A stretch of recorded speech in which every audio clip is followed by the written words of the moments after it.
Well, let's remove this. I'm going to remove it because I think it's going to depress too many people to continue watching. I'm going to get into that in a second. Pulling at my hair here. I have been told, and now I recognize that when I come into the streams, there's a pop on the mic. It's very loud. I have consulted with my tech guru, Eric Hunley, who said, turn the mic 45 degrees and lower the gain. So people, is this better? Give me a 1 if this is better and a 2 if it's not. Before I go in and explain how depressing is this? Let's add it back and let's just watch it one more time. Other than the music in the background, which itself is depressing. You got the most powerful person on earth, in theory. And everyone is flocking around the former most powerful person on earth. And Joe in the back is like, hey, can I get some? You got to give Obama credit for one thing. He has maintained an energetic look in his eyes, despite the world, despite what it means to be president, despite the pressure that goes along with being president. I always say the eyes are the window to the soul. It's not my expression.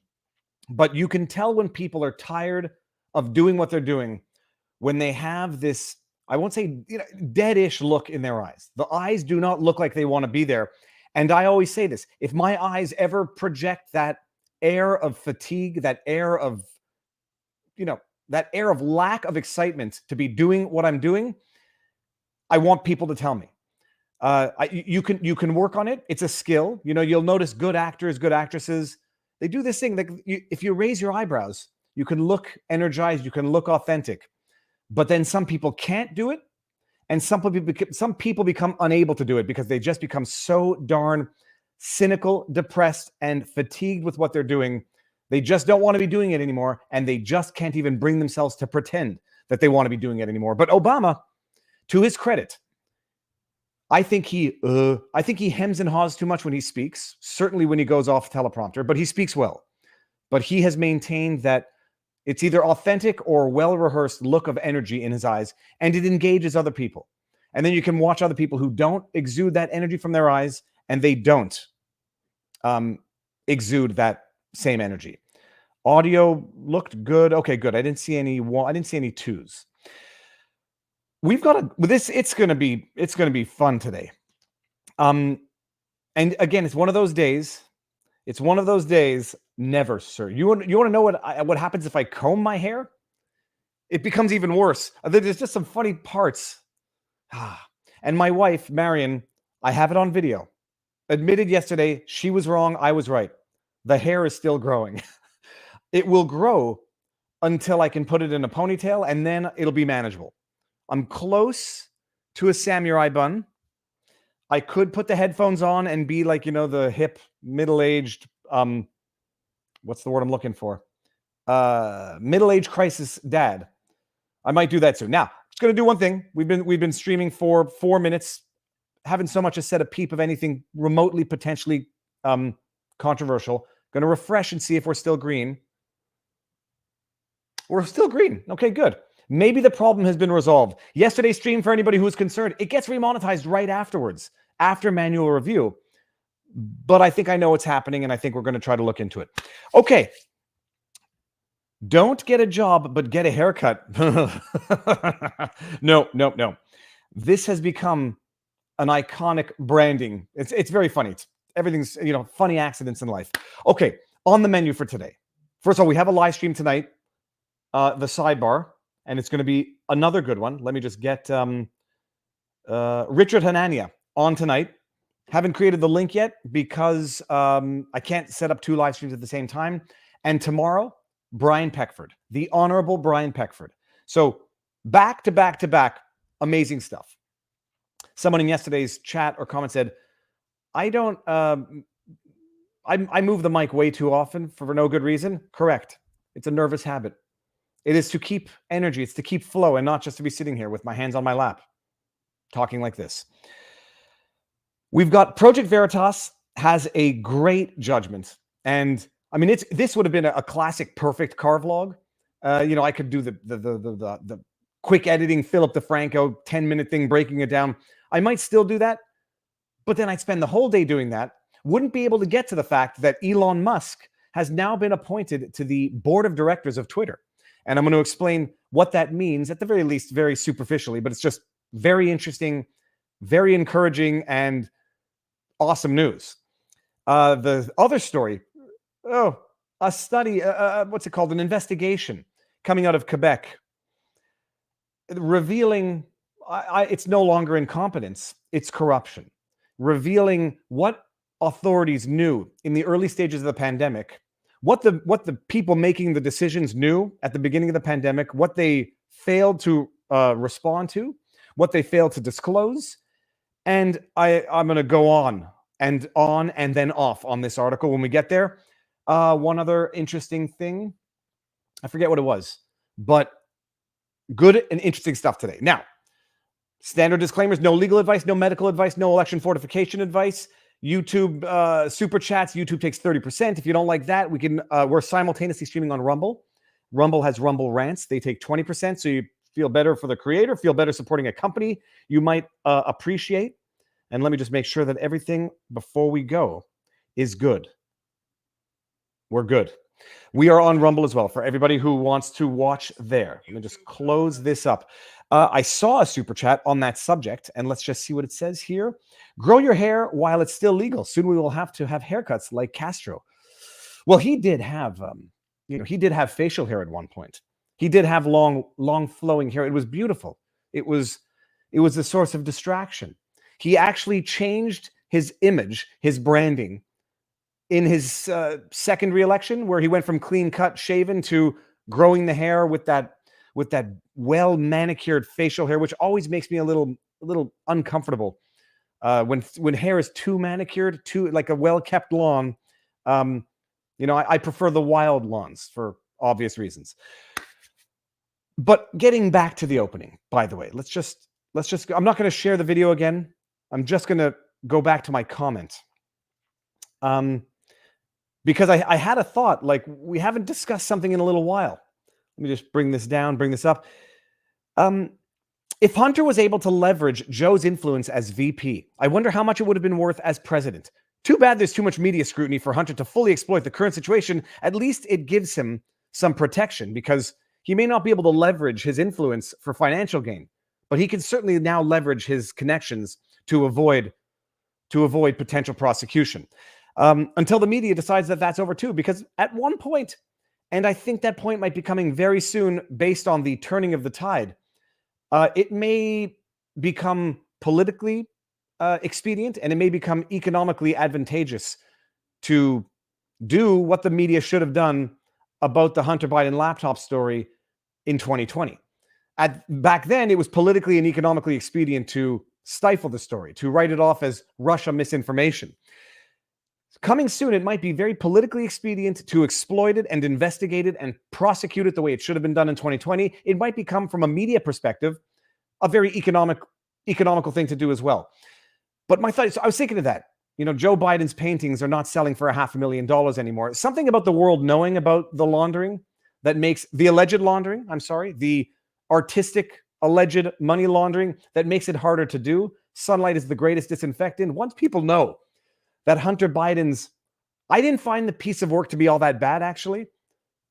Once people find out that that's going on, however, it makes it very difficult to continue to carry on with conduct that anyone with half a brain, half a functional brain, that is not tainted by politics ruins everything, would find offensive. So once that story broke, the leverage goes down, the ability to buy off people goes down because it's public. Has anyone ever wondered what happened to the Clinton Foundation? It was just the thought that I had while thinking about this. Whatever happened to the Clinton Foundation? I just Googled it just to see. And, it's one thing to know that the donations have plummeted year over year, 2022 to 2021. But then I found something that was just outrageously shocking. I mean, this is not even, and it's in Axios, by the way. So, not some, I don't think Axios is right wing, not some theory website. This is like, I believe Axios is actually mainstream lefty news. If I'm not mistaken, one of the journalists at Axios was fired or hired, or notwithstanding some very offensive tweets from the past, if I'm not mistaken, but that's not the object of this. Listen to this, peeps. I'm looking at the chat. North Paul says the Clinton Foundation is back up and running now. Funny how that happens. Well, it is, but look at this. Clinton Foundation donations plummet 75%. This is from an article. Where's the article? November 30, 2021. But it's not going to be the plummeting 75% year over year that's going to be shocking. Just wait until you see this. Donations to the Clinton Foundation plummeted to $16 million last year. That's 2020. Down nearly 75% from the organization's peak when former Secretary of State Hillary Rodham Clinton was running for president. It's so interesting.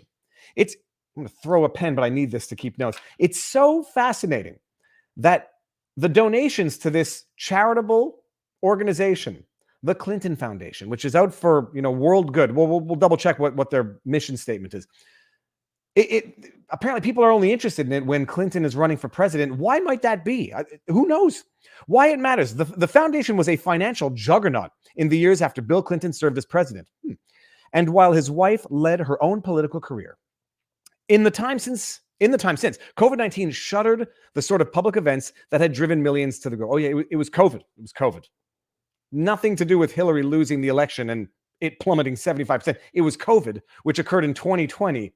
Nothing, that explains nothing of what happened since 2016, but whatever. So even in their exposure, the fake news is going to fake spin.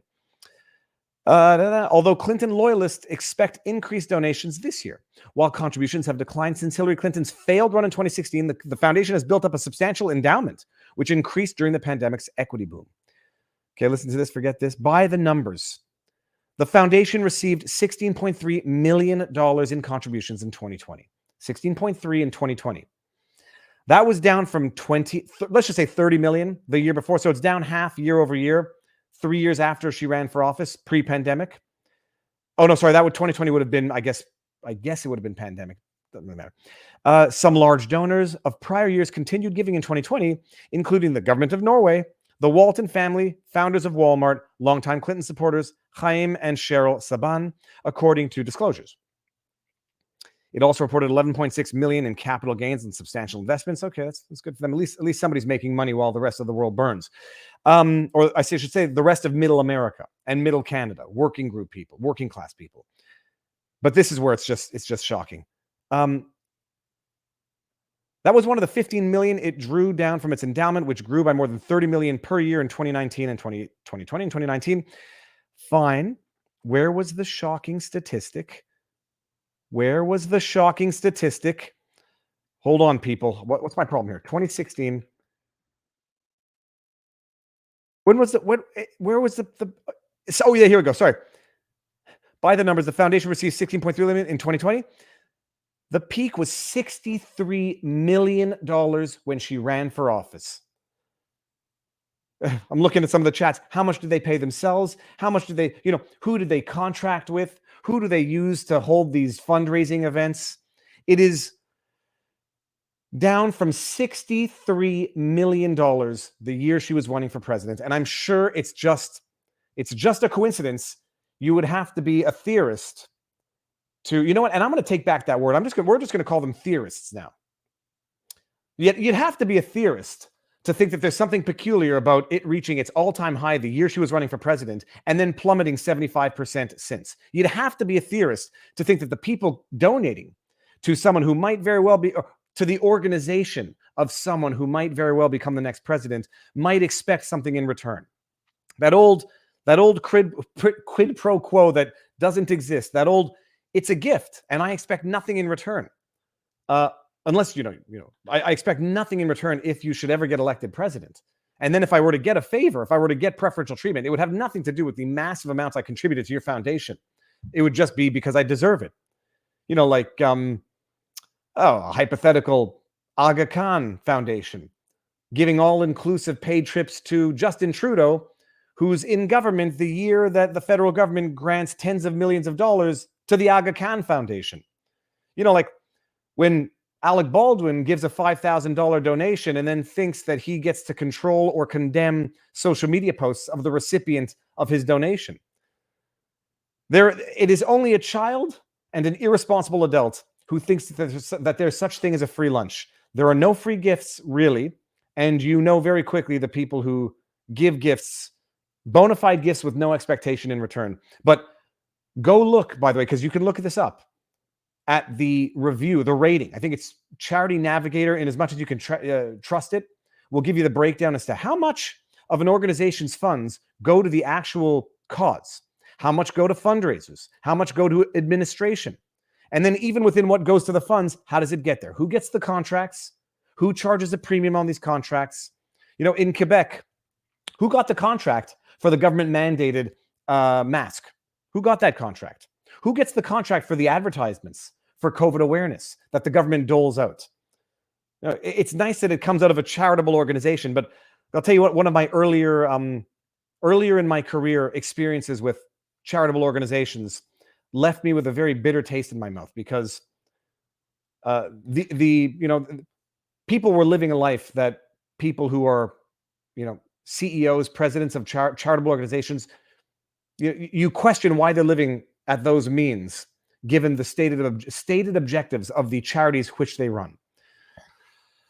So yeah, that is. I was just thinking, this whole cycle. Hunter Biden probably will not be selling any artwork for $500,000 anymore, and then you look at Joe Biden, who now is politically unpopular, on the outs, walking around like a dawdling, lost soul, and Obama, who probably has more political influence than Joe Biden to some extent.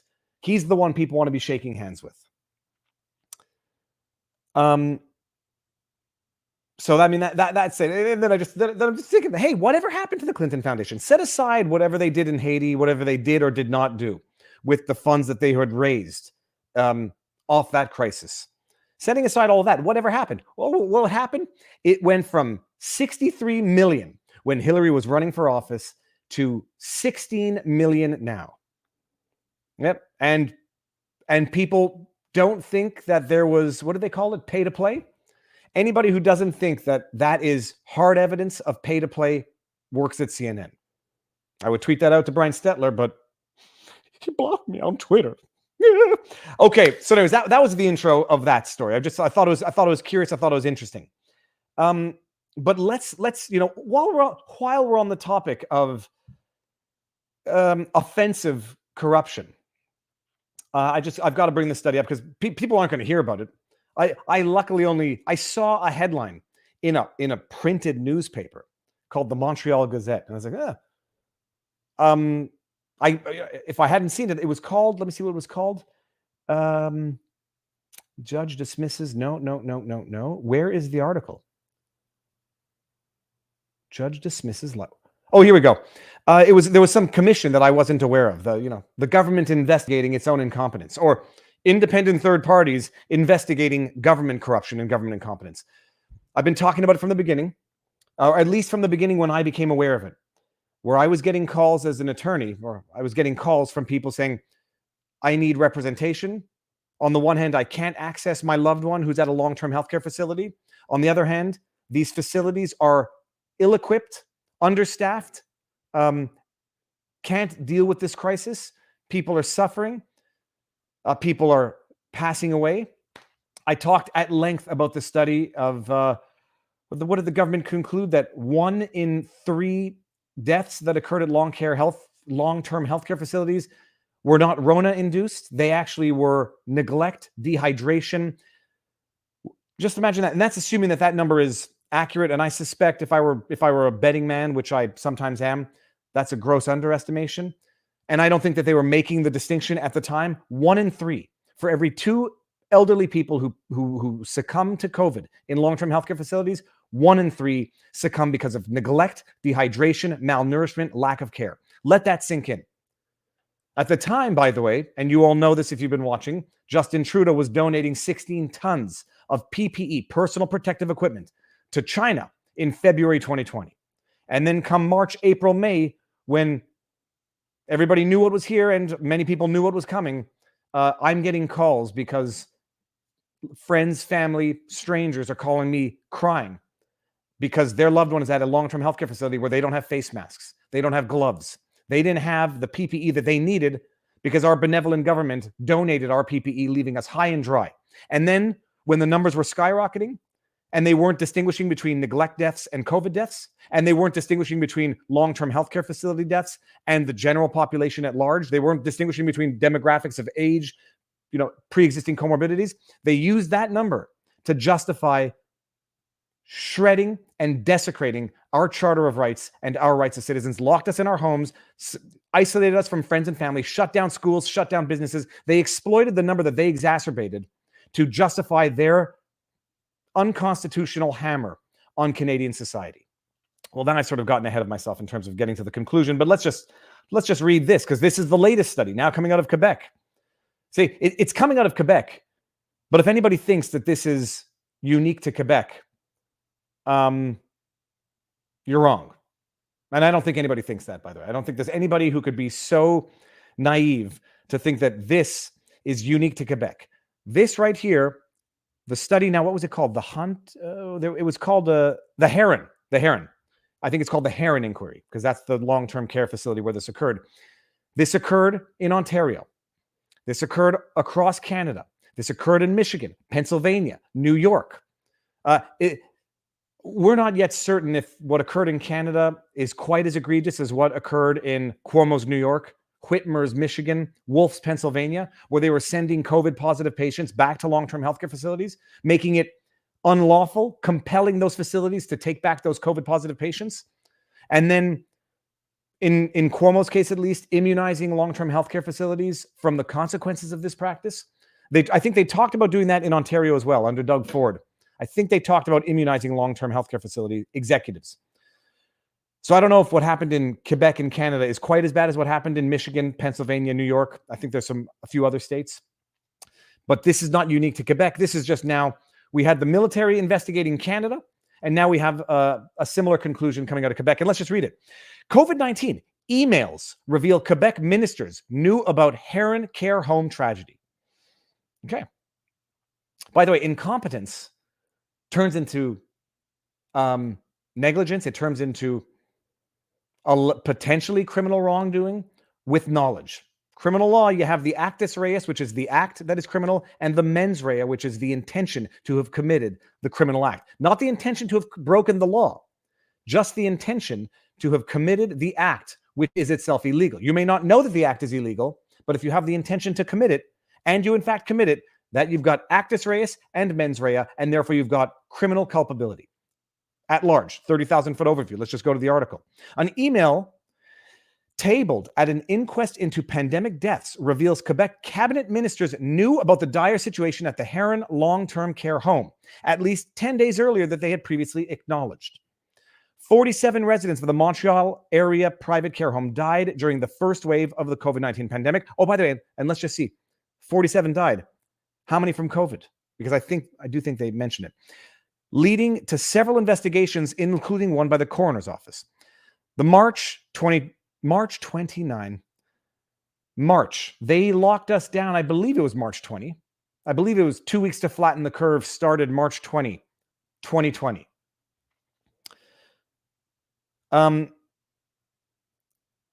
First reported this week by Radio-Canada is labeled urgent and warns the chief of staff to seniors minister Marguerite Blais that there were, quote, almost no more staff to care for Heron's 154 residents. And by the way, understaffed, and what they were doing at the time, they were circulating the understaffed staffers from one home to another, and the infected staffers were transmitting the virus from one home to the other, thus exacerbating the spread through their incompetence. But let's just keep going. The email was reportedly forwarded to Blais last night, while the health minister at the time, Daniel McCann, received a briefing on the situation the next day. However, both Blais and McCann have stated publicly that they only learned about conditions at the Heron Care for Home from reading a news article on April 10, 2020. Premier François Legault told reporters Tuesday his government was reassured by the March 29, 2020 email because it stated that the local health authority was taking charge of the troubled long-term care. This is Orwellian in its that they're reassured now. We now know that our ministers at the time knew of something that they didn't disclose, and when it became clear that they knew of something, they then apparently forgot that they knew when they apparently now have evidence that they knew. Liberal opposition leader Dominique Anglade on Tuesday demanded the resignation of McCann. Oh, he still works. Nice. It's good for him. He probably never missed a paycheck. Yeah. Kill one person, you're a murderer.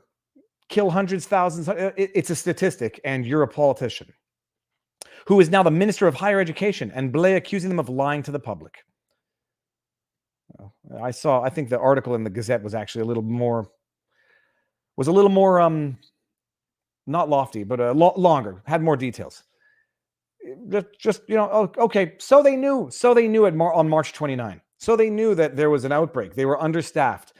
Elderly people in long-term healthcare facilities were vulnerable, not just to the virus, but to the neglect as well. They were dying from both, but lumping them all together as COVID deaths. And why? What did they do with these increase in deaths? What did they do with this number that we now know results from their negligence, incompetence, corruption? What did they do with this number? They then take that number and say, look at all of the devastation. Lock everyone down. Look at how many people are becoming victims of our incompetence and neglect. There's a problem and we have to solve it now. There's a problem that we've created. We're going to lie about or conceal the actual cause of the problem. We're going to lie and conceal about our knowledge of the problem. And then we're going to come to you, citizens, and say, we know the solution. We are the solution. And we're going to take away your rights to compensate for our incompetence, corruption, and knowledge of it. I mean, it's beyond shocking. And people just don't know about it. They just don't care. And at a certain point in time, people have a short memory span. And because people don't want to realize that they have been lied to, exploited, stolen from, spiritually, economically, constitutionally, because they don't want to admit that they were duped and that the government exploited them in their ignorance, they have to have an even shorter memory so that they're like, okay, well, what can we do about it now? Just to quote Hillary Clinton, what difference does it make now? Let's go on with the government continuing to think that they should be in a position to be telling us what to do with our lives, that they know the answers to the problems that they're causing, and that they're not telling us that they're causing the problems until it becomes undeniable because people actually investigate. People actually look into it. And then they have to admit, okay, he knew, slap on the wrist, still Minister of Higher Education, didn't miss a paycheck, probably vacationed, in St. Bart's Island like that guy from Ontario. Probably, went down to Barbados like all of the, many other politicians. All the while, the people suffer. The people suffer financially, spiritually, economically, constitutionally. My partner was in COVID isolation. I was not allowed to visit. Got him home after 4 days, no shower, no teeth brushing, and so dehydrated, he didn't urinate for the first 24 hours. He is 36 with MS. Kaylee, I can't use words that can be potentially defamatory. It is, in the estimation of some, potentially sanctionable behavior. And what was I just thinking about? I mean, look, I had an incident with my grandmother-in-law. It takes a lawyer's letter sometimes for people to do things, and you can't. It's like it's the terrible thing about Canada, Quebec, free healthcare. Everybody touts universal healthcare in Canada, but when you get stuck in the system, it's not quite as good as it is when you have connections, when you have people you can turn to, doctors, lawyers. It's universally bad for everybody, unless you're connected, unless you have doctors in the family or lawyers in the family. So yes, long-term healthcare facilities, even the ones that were private, people were paying for care that they weren't getting, and then every now and again, it just takes someone who knows a lawyer to get them on the lookout, but only for one patient because they can't do it for everybody. Yeah. Okay. Yeah. There was a recent fine. Yeah, you're right. No, that's it. So they've done an inquiry now. There's been an inquiry. They have determined that the government lied, misled. It led to tragedy, and now it's going to be the government to say, "Well, we got to fix up healthcare. We got to give ourselves raise." Oh yeah, I think they did actually just give themselves raises. But that's the latest coming out of Quebec. It's just and from what it seems that François Legault, if you believe the polls, which I don't in general, he's still looks like he's going to get reelected if elections were held today that are going to be held in November 2022. What year are we? 2022. My friend has no doctor, no lawyer friend, was essential worker with contract, has burnt out last year, has been totally isolated since then. I am grateful. It's and I just posted the clip from yesterday breaking down that article. Now the government the government and the media now admit devastating psychological impact from the pandemic. It's from the pandemic. It's not from the government's response to the pandemic. It's from the pandemic. It's not from isolation of being locked in your 2.5 apartment for 2 years. It's not from the isolation of not being able to celebrate Christmas. It's not from the isolation of not being able to have marriages, weddings. It's not from, fathers or parents not being able to be in the delivery room when their spouse is giving birth. It's not from that. It's not from not being able to congregate to mourn the death of a loved one. It's from the pandemic. It has nothing to do with the government. It only has to do with what the government was fighting. It's beyond the pale and it's beyond the words. Hold on. What did this person just say here? Viva, check to see if you're still monetized. Let's see. Still green. And I got to tell you, people, it's not the monetization. It's the suppression in the algorithm that comes with demonetization. Because why would YouTube promote anything that they can't, run 15 ads on? The funny thing is also, I do notice that when it does become remonetized, if I don't take care of the spacing of the ads, they're in wacky places, and they're in wacky proximity to one another. No, it's Ruth. Oh, that's Ruth Elizabeth. Ruth was my grandmother's first name and my grandmother-in-law's first name. Actually, I never even put that together. My grandmother, Chubby Cheek Edna, was Ruth Edna, and my grandmother was Ruth. Yeah, no, they people were not allowed to it is enough to make you very angry with the government when they're off holding protests, they're off traveling overseas, traveling down south, and they are preventing people from congregating for funerals. I mean, my grandmother died November 2019 at 103. Other than having a wickedly, I guess, blessed life, except for the fact that my grandfather died when she was very young. My grandfather died when I was 2. So she spent, nearly 40 years living without her husband, which I always found to be something of a tragedy. She lived to 103. She passed away in November 2019. We had a proper funeral. We all mourned and celebrated her life properly. And that has been denied to a generation, while these politicians imposing these rules were all breaking them themselves. I was going to make a list, but I could do it off the top of my head. You had Lightfoot, you had Schumer, you had Gretchen Whitmer, you had Cuomo, you had Doug Ford, you had Justin Trudeau, you had, now I've lost the names, you had Jagmeet Singh. All of these people imposing soul-crushing, inhumane policies on humans were themselves breaking the rules, or were never subject to them in the first place. It's good to be king. Funny how you use the term 2.5 as though anyone outside Quebec would know. I lived in Montreal 2 years and still don't. Hold on, what's 2.5? Funny how you use the term 2.5. What am I supposed to say? 2.5? Richard, anyhow, thank you very much. Now I'm curious. Anyhow, so that's that. That's the latest out of Quebec, and expect more of it. But collective memory being what it is, collective ego, individual ego being what it is, people are going to want to forget about how they had a meaningful segment of a meaningful era of their life stolen. They're going to want to forget how they had a meaningful era of their children's lives stolen. Oh, the 2.5. Okay, fine. Oh, nobody gets 2.5. So I think it means 2 bedrooms and a bathroom. I think the half is a bathroom. I was not able to be with my hubby when he had open heart surgery in January.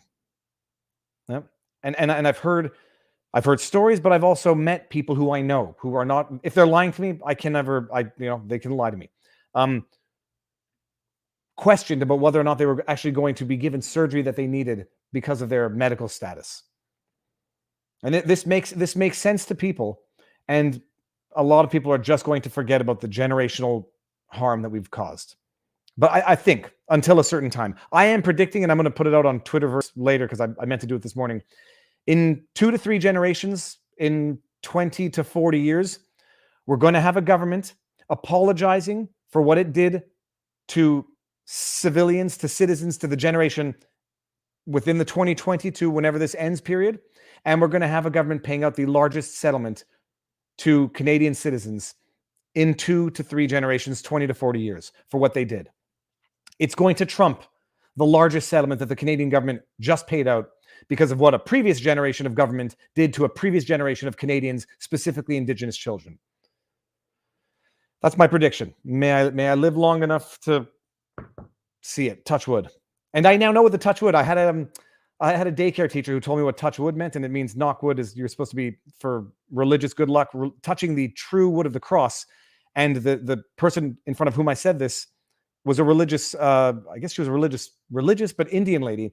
And she said, no, you can't do that because it can be offensive to some. So you got to do touch gold.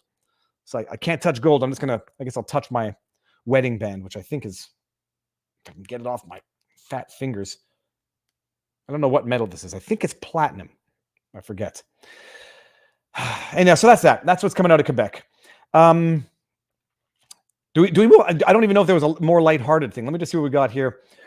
Oh, okay. Let's go to something a little more lighthearted. We're gonna. Oh, yes. It's on subject. It's on subject. Someone sent this to me. You'll know who you are. I don't remember who you are, but that's just because it came in on my David at Viva Frei account, which I don't have a social media manager. I don't think I want one because I need to take responsibility for everything that I do or do not do. Just everyone out there. 2 things, actually. One thing that everybody should understand. I am not messaging anybody on Facebook saying, can you tell me more about yourself? Where do you live? I'm not messaging anybody on Facebook in my social media Viva Frei account. But I know that these messages are going out and I'm getting them too. Tell me more about yourself. Where are you from? Are you available to chat? I am not sending out any of these messages. And my understanding is that when someone responds to them, on the one hand, I get that message, but on the other hand, it inverts the message so that it looks like to me, they're saying, are you available to chat? So if you get those messages, don't respond to them. If you think that I've sent it and I don't respond to you, I didn't send that. And I oftentimes don't see your response. So don't have the expectation that I reached out and then I didn't follow up because I do not reach out to people that way. I always thought it was creepy to begin with. But it's not me. It's a hack. I don't know how to fix it. It's nothing in terms of a connected app thing. It's only on Facebook on my phone, I think. I mean, no, it's on Facebook. Anyways, it's not me. I do not do that. I do not ask, are you available to chat? I actually think it's an irritating thing to get as a message, but now I know that it's probably spam or a glitch or whatever, a hack. I do not ask, can you tell me more about yourself? I like people. I like talking to people, but I do not ask intrusive questions like that via DM anywhere. Just so you know, knocking on wood or touching wood is based on the Norse religion, where to knock on a tree was a prayer to Odin, who was supposed to live in a giant oak. I do wonder, Ghost of Recon, if I didn't know about that explanation, but I do wonder if that explanation is not itself. Who came first? Who came first? The Norse religion or Christian? When would the Norse religion? I don't know history of that. I don't know which one came first. But all I know is what my daycare teacher told me once upon a time. Did you say Governor Whitcher? No, I said Governor Whitmer. Whitmer. Love it. Oh, I got to do a follow-up on Whitmer and see what the dealio. Oh, well, we're still waiting for We're still waiting for a verdict in the alleged until conviction Gretchen Whitmer kidnapping plot. So what was I saying? I was going to lighten the mood up a little bit with a study that someone sent me via my David at vivafrei.com email. I saw it. I read it. I found it interesting. I don't know of this publication, so this may or may not actually have ever been a real study. I suspect it is. And even if it's not, even if it were a fable, I would derive the same meaning from the story. The 5 monkeys, people. And first, when I saw the email, I thought it was about a Bruce Willis reference, 12 monkeys. The 5-monkey experiment and its lessons for your organization. It's very interesting. If you haven't heard about the 5-monkey experiment, it goes something like this. A researcher puts 5 monkeys in a cage, bunch of bananas with a string and a ladder leading to the bananas. When the first monkey goes for the bananas, the researcher sprays all 5 monkeys with freezing water for 5 minutes. I don't know if they can't get away with these types of studies these days. Maybe they could, I don't know. Sometime later, when a second monkey inevitably tries to go for the bananas, the researcher once again sprays all 5 monkeys with the cold water. The researcher then puts away the hose and never touches it again. But when a third monkey tries to go for the bananas, the other 4 attack to prevent him from climbing the ladder. They are afraid of the punishment that may come. So you see where this is going. First monkey goes for it. The Pavlov spray of all 5 monkeys. So they all 5 get punished for the act of the one. Second monkey goes to do it. All 5 get punished again for the act of the one, which is the second one. Presumably the first one's not going to do it again. Put away the punishment. A third one goes, and all 4 other monkeys, including the 2 that got punished and the 2 that didn't, go to stop the third monkey from doing it because all of them don't want to get punished again. The reason why I question whether or not this is a real study is if the other 4 have learned this through conditioning, why didn't the third? But setting that aside. Then the researcher replaces one of the monkeys with a new monkey who wasn't part of the original experiment. And as soon as he touches the ladder, because the new monkey comes in, doesn't know about the punishment, goes for the ladder. As soon as he goes for the ladder, the other 4 monkeys attack him to keep him from doing so. If he tries again, they attack him again. Thus, the new monkey learns not to go after the bananas because he'll get attacked if he does. He doesn't get punished with the water. He gets punished with the behavior of those who have been conditioned because of the punishment with the water. Researcher replaces a second monkey with another monkey. Same story. Each time the newcomer goes for the bananas, they get attacked by the others. And thus, new monkeys who have never been sprayed. Oh, I think I missed the punchline. The researcher then continues to replace all of the monkeys one at a time with the same mechanism. And then the bottom line is, at some point in time, all 5 monkeys are reacting the same way the first 5 monkeys reacted to the punishment, even though they never got the punishment in the first place. Which is why the next generation basically just says, this is the way it's always been. That's not the conclusion I would have drawn from it. I would just say that they're all responding to different stimuli, different punishment. But the idea being that at some point in time, the punishment becomes not the actual punishment, but the response to the fear of that punishment. And I think that's effectively what self-censorship on social media is about. It's effectively, once upon a time, the Alex Joneses got censored off the platforms for their free speech, but it's not really quite as analogous. But, when people suppress their freedom of speech online, they're doing it not to avoid censorship from the actual power, not to avoid the actual hose, just to avoid the reaction from all the other monkeys, those monkeys being humans. Military grade psyops.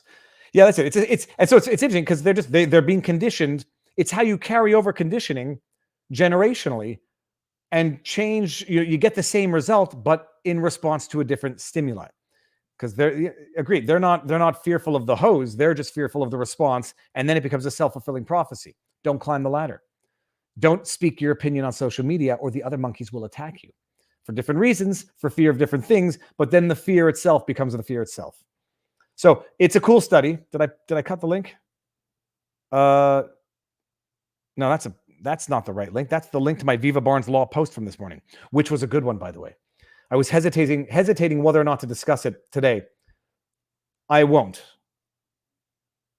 Just checking to see. We're still green. I won't check it, but I broke down another fact check, or at the very least, I heard what happened to Bob Odenkirk on the set of Better Call Saul. Didn't know, but we were just watching Breaking Bad and it came up. And then I just Googled it. And, again, I come across a fact check, and the fact checks raise more questions than answers. And I had to go look into some certain facts, and I pieced together a chronology, which was very interesting. And I'm not making determination one way or the other. Correlation does not equal causation, but oftentimes correlation correlates with causation quite logically. So go check that out. There you go. There you go. The globe is dead. That's a good one.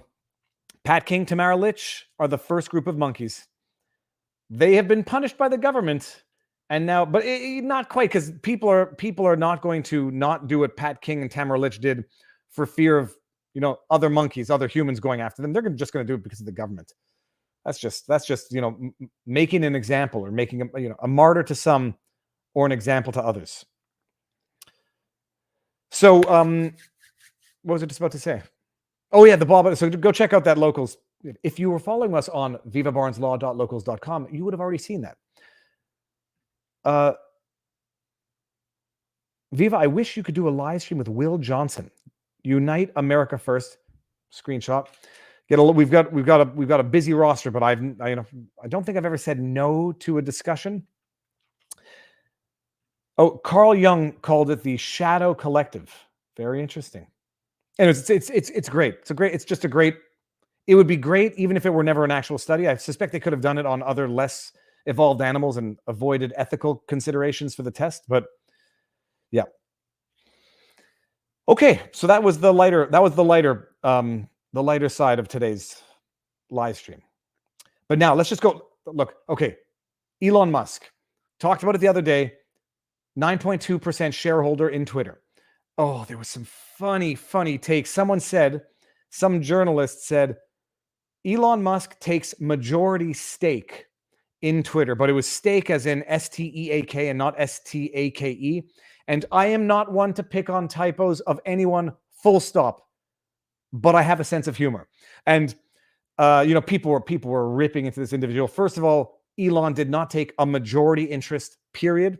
Second of all, that's not how you spell steak. And so the majority stake, like the big piece of meat, it was funny.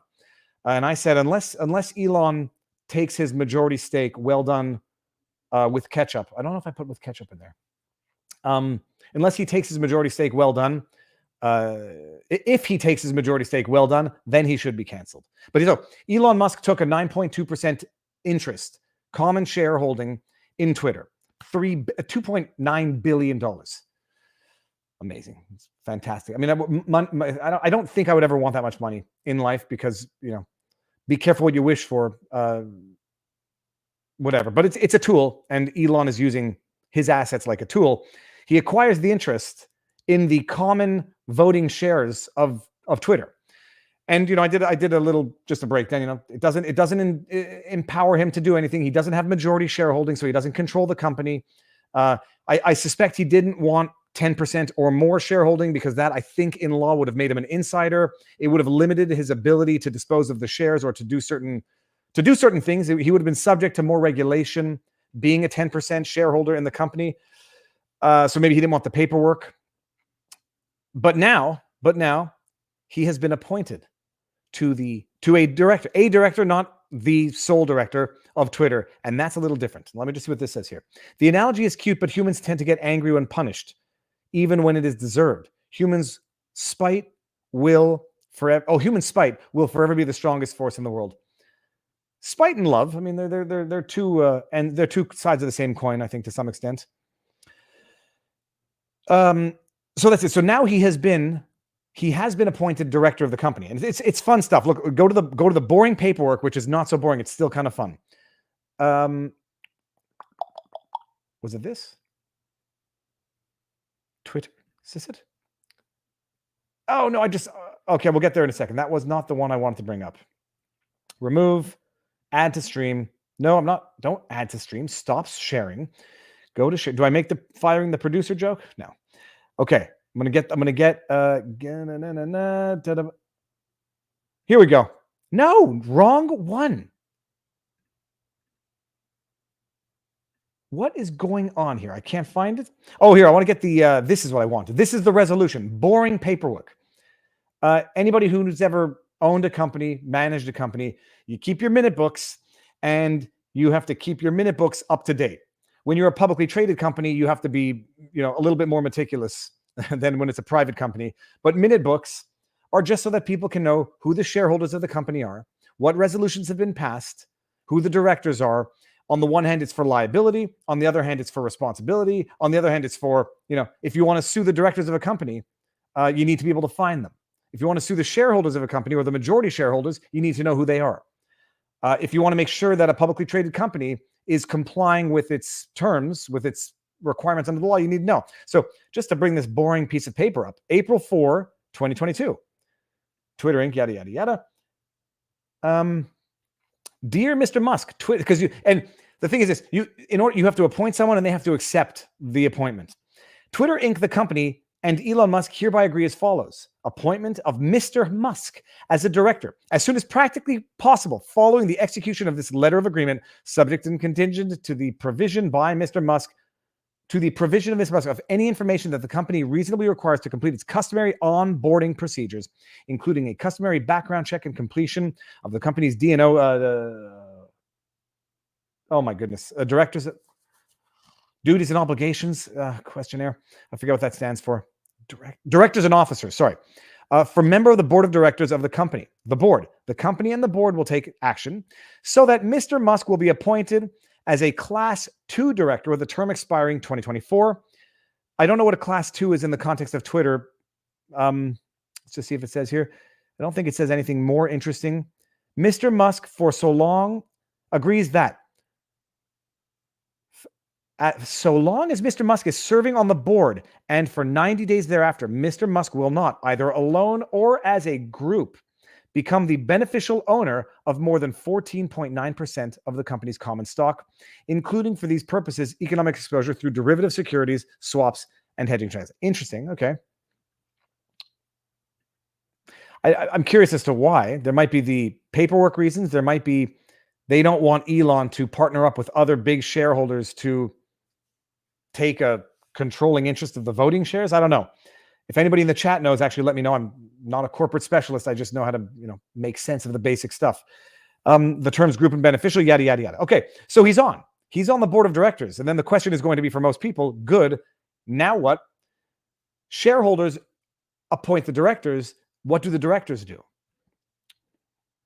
101, people. This is not legal advice. This is just understanding the role. This is under Canadian law, I think. Even if it's not, it's basically the same. Get on board. Let me see here. Just make sure that we're sharing the right screen. Booyah. CEOs run the business, chief executive officers who, they run the day-to-day of the business. They're in the limelight. But there's another group of people you may not know about who have the ultimate authority, the board of directors, chosen by shareholders, which I went over when Elon became a shareholder. Say, good, he gets to appoint directors. He gets to vote on directors. Doesn't get to appoint, but the directors are appointed by majority shareholder vote at the annual shareholder meeting. The primary job of a public company's board of directors is to look out for the shareholders' interests. In fact, directors are legally required to put shareholders' interests ahead of their own. The board plays a supervisory role overseeing corporate activities and assessing performance. Directors are responsible for hiring and firing top managers and for setting compensation. So if anybody wants to read this, that's basically it. All that to say, Musk is going to have a more active role. He's going to play a bigger role of influence in Twitter as a director than as a mere shareholder, because as a shareholder, he only got to vote on the appointment of directors. Now he's a director. Doesn't control, doesn't make, executive decisions on his own, but makes them as the board of directors, as member of the board of directors. Who else, you might ask, is on this board of directors? Well, the CEO is Parag, but who else? And I don't know who these people are. So if there's anything interesting here, you'll let me know, interwebs, the aggregate knowledge of the interwebs. Who else is on the board of directors? Brett Taylor. This is board of directors, investor relations, Twitter. Brett Taylor, don't know who that is. Parag Agrawal is the CEO. We know who he is. Mimi Alamayehu, senior vice president, private partnership at MasterCard. Salesforce. Oh, look at this. We got to scroll down. Interesting. Hold on, I'm going to cough. So you can. I'll put this in the chat so everybody can go read this as well. It's kind of interesting. Go on now. Investor. You got Parag Agrawal, Mimi. Jack Dorsey is still on the board of directors. Don't know what his shareholding is anymore. Jack Dorsey, co-founder. Additionally, Jack co-founded Square. So you got Square. You got Salesforce. You got MasterCard. Silver Lake. Egon Durban. Egon Durban has been a member of the board of directors since March 2020. Private investment firm. Okay, very interesting. Martha Lane Fox. Omid Kordestani. I thought that said Dr. Fry. Dr. Fai Lee, professor at Stanford. Anyway, so that's it. You got these other people. CEO of First Dibs. Never heard of it, but that's just because I don't leave the house very often. And then we got Alliance Bernstein Holdings. So you got private investors, but now you have Elon Musk, the richest man on earth, I believe. with a 9.2% common shareholding in the company on the board of directors, with not more power, but definitely more say in the actual operations of Twitter. So I do say good news all around. So let's see what we got in the chat. So that's the latest there. I mean, the difference is he went from just being a shareholder to being a director, and I love it. It was Paraga the other day says, after many meetings and many discussions, we've determined that Elon would be value added to Twitter on the board of directors. It's like, yeah. To quote Billy Madison, oh no, is it Billy Madison? No, that's Wedding Singer. Things I could have told you yesterday. Okay. Let's see here. Viva. First of all, if that's your actual back, the big guy, well done. I would never want this, because to maintain it is too difficult. I just want to maintain a healthy heart. And even that, I get tired of doing that. 1,000 bikers headed to Ottawa to protest against mandates April 29-30, calling Canadians in support of the Freedom Convoy. You think trucks were loud? Wait until you have 1,000 bikes in town. Yeah, it's going to be an interesting question. Who's going to be reluctant to attend now that they've seen how the previous one has been absolutely targeted for what I believe is highly politicized prosecution? Who's gonna donate to a fundraiser for that, seeing what they did the last time?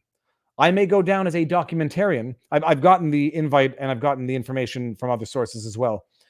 But talking about the monkeys, we've all been splashed with that cold water, even by ricochet. They did it once, and if anyone thinks that they're not going to do it again, if they don't like the protest, see what happens there. And I don't know, they're not called Jacob brakes on bikes, but bikes are loud. And that's it. Oh, Viva, that was my next question. Will you go and cover it? Oh, I'll for sure go cover it. As a documentarian, as a lawyer trying to understand the legal impact of this, and as a lawyer who's concerned about the wholesale desecration of our charter rights. Very excited for the Honorable Brian Peckford for tomorrow, but that's another story. So, vroom vroom instead of vroom vroom. Look, and I'm telling you, I would not recommend anybody vroom their engines on their hogs. I'm down with the lingo. I would recommend everyone don't do that, because you saw what the government did when they didn't even get their excuse. Give them the excuse. See what they do. Law is a scam. It's not a scam. It's a racket. And the joke is that if laws were written in a manner for normal people to understand, lawyers would be useless.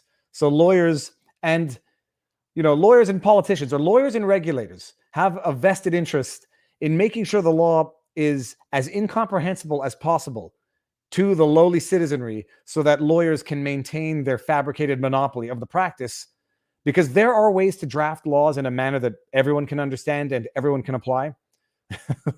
But look, if everyone could read and understand the law and interpret it for themselves and apply it for themselves, you wouldn't need lawyers. And could you imagine a world without lawyers?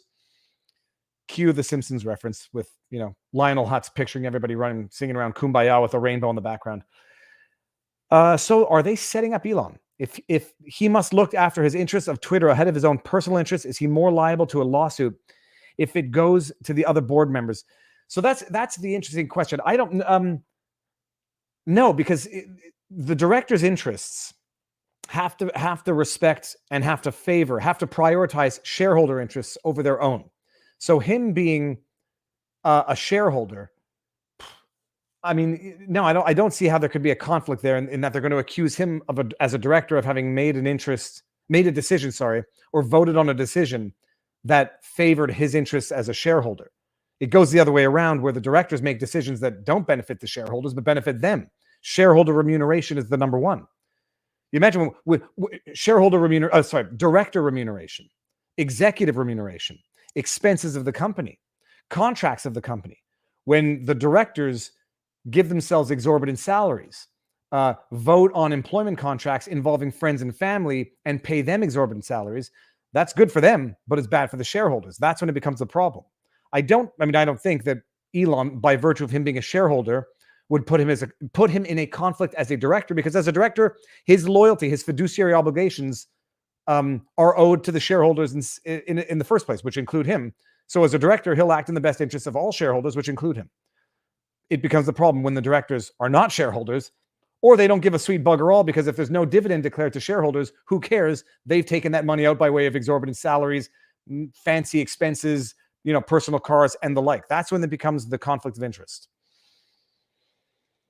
I just saw something. That was an email that came in. I don't know if you guys hear the beeping noise when I get an Outlook, but at least now I know you don't see the little warning of the email. Hey, Viva. Is that El Viva?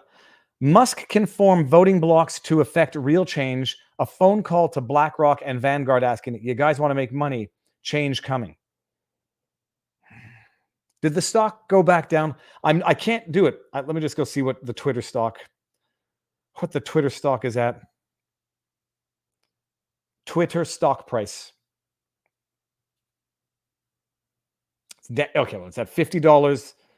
It went from 40. It went from 38 to, and then now it's settled at 50, up 30% over the last 5 days. People, you don't want me buying the stock anyhow. I've got the Midas touch, the anti-Midas touch. Every stock I touch typically turns to poop. Sorry, poop. So I don't know. I saw Scott Campbell, John Campbell, Dr. John Campbell. I think I saw it, but I'm losing my mind, RJR. I'm going to go back and have a look. Viva, I need to know who's winning the hair contest, you or your son. He lost because he succumbed to the pressure and cut his hair. when I've got, it's so close to a ponytail. When I can get it in a ponytail, it won't look crazy anymore, except from behind. But yeah, buy it. And no legal, no. You know what? I'm gonna have to add another disclaimer. No investment advice. I've always hated Twitter. I never understood how it made money, and I've always thought it was actually an intelligence gathering tool because it never made money, and the only purpose I could see it having is social conditioning, social manipulation, and information gathering for the purposes of other. That was my understanding. I mean, but I'm on that side of the graph there. I'm either on the far end of an idiot or on the far end of a genius with that theory. Here's a business idea. I saw it yesterday. I joked about it with Marion this morning, but we'll see. Anyway, so that's the latest. Oh, have I interviewed Roman Baber? Ruth Elizabeth. Sorry, I forgot to mention who leaves who's making the question. Ruth Elizabeth. No, but I will. I know that I will, unless he doesn't want to because he's angry with me, which I know he's not. Pierre Poilievre, I wonder if he would come on. I would love to have him on. And this is not, a conservative versus liberal thing. I would love to have Jagmeet Singh on. I would love to have Jagmeet Singh on. I know he would never come on because I've been very mean to him on social media. I would be very polite with him in person, but I would tell him exactly what I think. But I would love to have him on. I would love to have Justin Trudeau on. But my goodness, he would. I would love to have Justin Trudeau on. I would love to have any politician on. I would love to have Raquel Doncho on to find out if she was being sarcastic in her comment, which I now think she was, and I still think I'm an idiot, which drives me crazy. But no, I would have Roman Baber on, and I think he will come on. I would have Pierre Poilievre on, but I'm not sure that he would come on. But I would have any politician on, because I think, one way or another, their voices need to be heard. All right, what do we got next? Let's go to Project Veritas, because it's a good one. The monkey experiment I got. Okay. Oh, no, I needed the article. Okay, this is the article. So this story, Project Veritas, this was one of the first stories that I ever covered from Project Veritas. And you know what? I know that I can show this one because I won't get a copy strike for playing my own content. Viva Frei, Project Veritas, bird dog. I think this should bring it up. Oh, you son of a gun. I'm not in the right. Give me 2 seconds, people. Going to go to the search engine. Going to put it in. Boom, shakalaka. Oh, it has to be a very old video. I'm going to go filters and go upload date. Upload date. Sort by upload date. And I'll just put Viva Frei Project Veritas. It was one of their original, oh gosh. Do I want to go back to cringe content that I once upon a time produced. I'm looking for the original. It was directed verdict. Here we go. 2 years ago, I think this is it. Yeah, directed verdict in the defamation lawsuit. So they were sued for defamation, unlawful trade practices, whatever. Oh my goodness, people, get ready for cringe, and I'm already a little nervous. This was in our old kitchen, in our old house, and my goodness, do we see this? Okay. Let me know what you think of this. Does Putin have an active Twitter account? Help settle a bet. Thanks for the video. I don't know. I don't follow him. If that was the underlying joke, people, this is me. One cannot be cringeful of what they are, because that's who they are. Veritas and James O'Keefe was recently the defamation lawsuit filed by one Shirley Teeter against Project Veritas and James O'Keefe was recently dismissed, and it is impossible to understand what exactly is going on unless one understands what a directed verdict is. Can't do it. Can't do it. I can't do it. Oh God, that's. Bring it out. Bring it out, people. That was what I looked like a long time ago, and I can look back at my own content, and I can look into my eyes at the time and know when I was not fully comfortable and fully at ease sitting in a house talking to a camera. I can tell. And I remember roughly when I just got comfortable treating this camera like it's a human eye. Oh God. Ugh. Anyway, oh yeah, here. Did I already put the link in? You can go here. I'll go. You can go watch that if you want. I'll put it in afterwards. Oh my God, yeah. Well, the question is, do I look? I don't care about cute. Do I look younger or older now? Have the last 3 years? And by the way, it says it was posted 2 years ago. That was June 10th, 2019. That's going to be 3 years ago this June. Who would have thunk things could have become what they are? But that, I mean, it's totally, life is absolutely bizarre. So this goes back to that vlog, life being an amazingly coincidental, miraculous circle. Back in the day, this woman named Shirley Teeter was at a Trump event, and I'm going to stop sharing. And there was an incident where this woman alleged to have been assaulted by another individual named Campbell.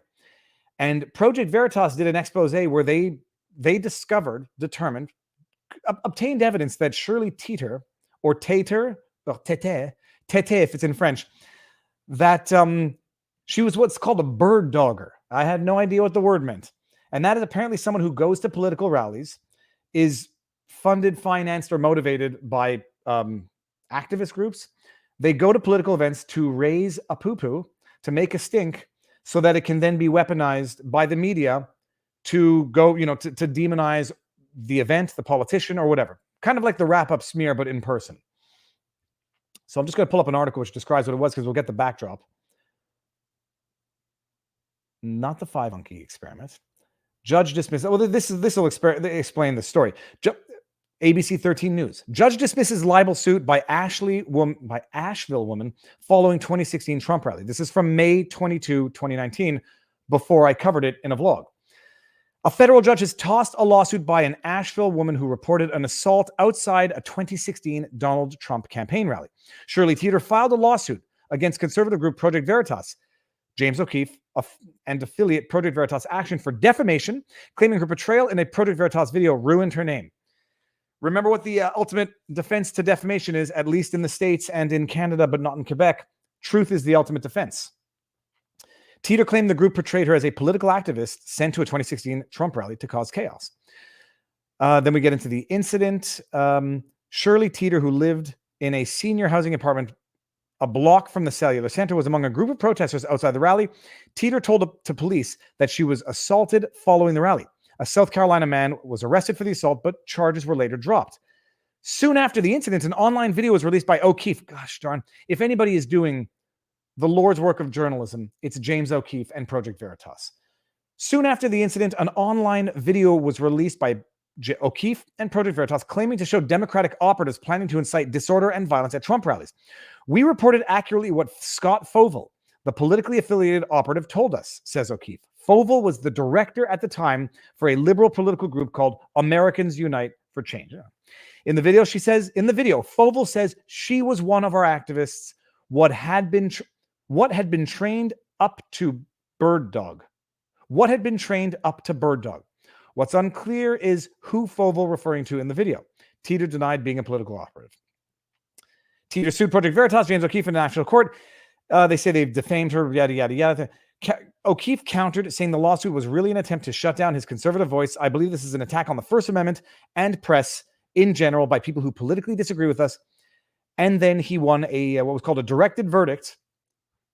And let's do it while we're here. On Wednesday, May 22, 2019, U.S. District Judge Martin Redinger dismissed the lawsuit. A portion of it went to trial, which was dismissed by a jury, and that's what's going to get us here. The First Amendment protected Project Veritas. Is there anything relatively interesting here? No. That fine line has to be walked, yada, yada, yada. Okay, but Judge Redinger ruled Teeter's lawsuit didn't present clear and convincing evidence that there was actual malice. O'Keefe's attorneys contended Teeter was required to prove actual malice because she became a public figure. There's the expression for a public figure for a specific incident after speaking to news media about the assault. What was it called? Hold on one second. There's an expression, public figure, special figure. Special figure, is that what it is? What's the example? Chat, you're going to get it faster than I'll get it. What's the expression for someone who becomes a public figure for one specific incident because they decide to speak out or do something illegal and get arrested?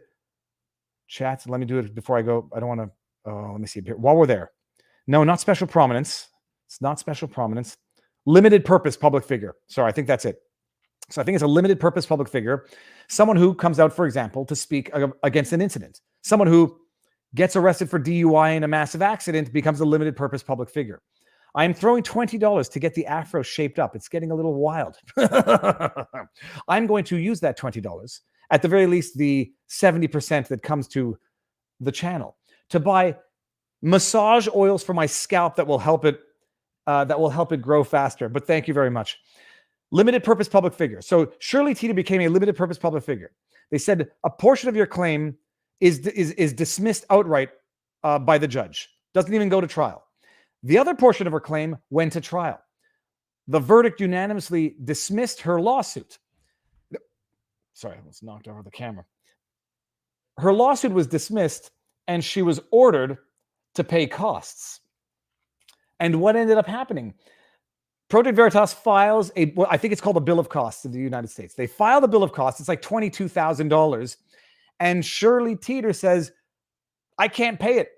I should be dispensed from paying it because I don't have the money. And it's undue hardships for me to pay the costs of the lawsuit that I filed. And the special clerk, I believe, granted the decision to dispense Shirley Teeter of having to pay the costs of her failed lawsuit. Project Veritas takes that decision. It's not to appeal. They take it to a judge, and we'll see in the lawsuit. But the decision is de novo. The judge who adjudicates on whether or not Shirley Teeter be condemned to pay the costs and legal fees. I think it included legal fees. The judge adjudicating on whether or not Shirley Teeter be ordered to pay the costs, it's de novo. From scratch, no deference to the clerk's decision to not order it. The judge takes it de novo and says, yeah, no, you're paying these costs. Your statement under oath in your affidavit that you don't have the funds to pay this doesn't really make much sense because it doesn't make much sense based on your own testimony, based on your own financial situation. So let's just see. It's another great decision by Project Veritas where they get a lawsuit dismissed on a directed verdict. They then win the decision on the merits. They then get an order to pay costs, and I think it included legal fees. The plaintiff who filed the frivolous lawsuit, who was arguably, but maybe not so arguably, a political operative bird dog, as revealed by the secret recordings, gets ordered to pay costs, tries to get out of it and say, oh, poor me, I don't have the money to pay for my lawsuit. The clerk, who I guess, gets inspired by pity, or just, got the wool pulled over his or her eyes, it goes to a judge and the judge says, no, you're going to pay. And here's why. If Hunter was able, no, that's it. Oh no, I have to go to this. Okay. And hold on. I got to do this. Then I've got to bring up the PDF and then I can see it. And I believe this is it. I believe I can share now. And I'm going to share the whole screen. There's a highlighted section, but we'll get there in a bit. I will not be able to see chat, people. I don't like that. I don't like that view. Hold on. Okay, I like this view better. And let me just make sure that, okay, we're seeing it. So here we go. United States District Court, and this is Shirley Teeter, plaintiff versus Project Veritas. Memorandum and decision of order. Background, we don't need to go into it. 2 lawsuits filed, in light of that incident. She sued the other guy also for assault, and they settled that out of court. I don't know how that ended. Okay, we don't need to go over the facts yet again. In the companion case, plaintiff and Mr. Campbell, this is the assault case, entered into a confidential settlement and dismissed their respective claims and counterclaims. Each was accusing the other of assault. We don't know how that settled. It's a confidential settlement, but Shirley Teeter and the individual whom she accused of assault and the individual who claimed Shirley Teeter assaulted him, they settled their suit. Yada, yada, yada. In the present case, the court entered an order for granting summary judgment in favor of the defendants on the claim of unfair and deceptive trade practices, and the parties proceed to trial by jury on the remaining defamation, libel, and slander. Why can't I highlight this? Following the close of evidence, the court determined that the defendants were entitled to judgment as a matter of law on the plaintiff's claim for defamation, libel, and slander. Thus, the court entered the judgment. Wait a minute, when did she get to it didn't go to the jury. I'm an idiot. Following the close of evidence, the court determined that the defendants were entitled to judgment as a matter of law on the plaintiff's claim for defamation, libel, and slander. Thus, on June 7, 2019, the court entered a judgment dismissing the plaintiff's action and including a provision that the defendants shall recover their costs of the action from the plaintiff. Okay, well, wrong case. No jury then, I guess. Hold on a second. On July 2019, the defendants filed a bill of costs seeking $23,000 from plaintiff. Plaintiff objected to the bill of costs, arguing, first, that she's unable to pay the defendant's costs, and in the alternative, that some of the specifics sought are unrecoverable. So here, I'm operating on the basis that this is, let me just go back here and bring this out. Stop screen. I'm operating on the basis that this is similar to Quebec, Canadian law, where you get your bill of costs and it's got everything broken down. It includes stenographer fees, transcripts, service fees, filing fees. And if someone gets it and they say, look, I don't agree with this amount. You shouldn't have charged me for 4 copies of your transcript. You should have only charged me for 1. Or I don't think you were entitled for whatever. So she says, no, they're claiming things that I don't have to pay, and therefore it should be dismissed. And then the judge says, no, what happens is Project Veritas revises it and resends it, and they reduce it by a certain amount. Let me see if I can bring this back in here. And then if we go here, do we see it? We see it. So in the companion case, no, we were already there. On August 16, 2019, defendants filed the revised bill. So they reduce it from $23,924 to $23,143.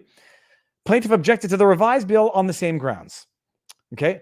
And then the clerk of the court issued an order denying defendants costs because, quote, the financial circumstances set forth in the sworn affidavit are sufficient to overcome the presumption in favor of awarding costs to defendant as the prevailing parties.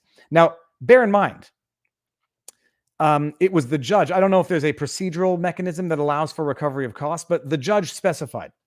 When the judge dismissed the action, it said the defendants shall recover their costs of the action from the plaintiff. Shall and not may. So I presume that the judge is not so happy with the clerk who seems to be overriding the judge's shall with their own determination. Standard of review, and then it basically this is the legal criteria for standard review, and I believe it says de novo somewhere here. Federal rule, yada yada yada.